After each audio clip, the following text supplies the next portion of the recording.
Hi, I'm Tinny from Mini Bowl Design, and today I'm going to debunk all the dogma out there about how much weight there is on these lines when they're hooked to a tree.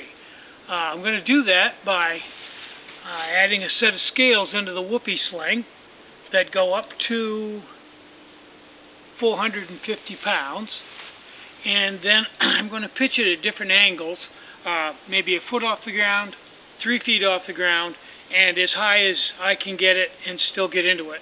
And then we'll look at the scales on each one of those settings and see how much it changes. And I think you're going to be surprised. And second off, this tree here, I'm going to photograph that. I've been doing that with these slings, the whoopee slings, without any straps for quite some time. And I don't even need to take a picture of it. There's no noticeable difference in these trees. This isn't some young girl's loins. This is a tree, and they're pretty tough, regardless what you say. And this is the smallest tree I would pitch in because it flexes a little bit when I pitch. And a bigger tree, having more surface area, the damage would be less if there was any damage. So let's look at the whole thing and put this into perspective. Okay, this is with it about a foot off the ground. And my feet are off the ground. Okay, this was with the hammock pitched 12 inches off the ground from the center of the hammock. There we go, I got my feet off the ground. Okay, here we are with the hammock about 2-3 feet off the ground.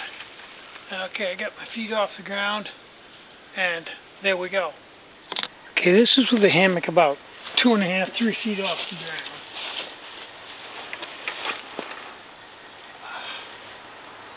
And feet off the ground, and there we go.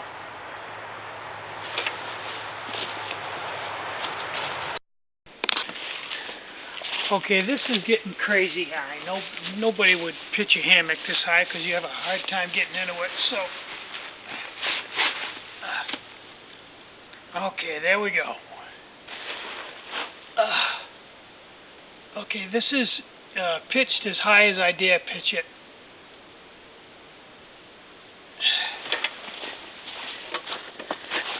Alright, now let's look at the tree.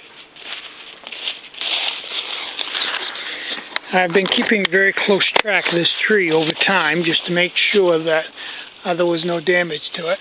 And this is where the slings have been, right in this area right here.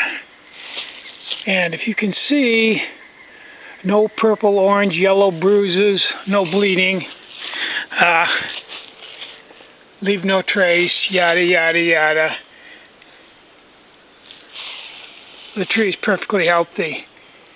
And if you think that a bruising in this tree from having that much pressure on it's going to do any damage, I've got some trees over on the other side of the property that have been abused severely, and they have no damage on them either. These trees are much, much tougher than people are giving them credit for. Leave no trace. If I walked up to this tree, I think that's no trace.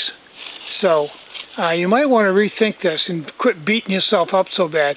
Hammock campers tend to be a little bit of a perfectionist and a little bit on the extreme edge of things, so you need to kick it back and relax a little bit.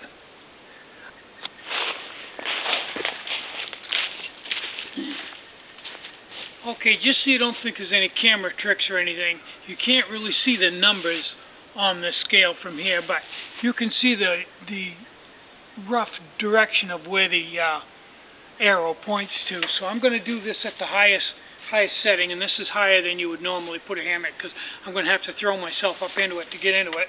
And you look at the arrow while I'm right here, okay, with my feet off the ground, okay, and you can see that arrow where it is.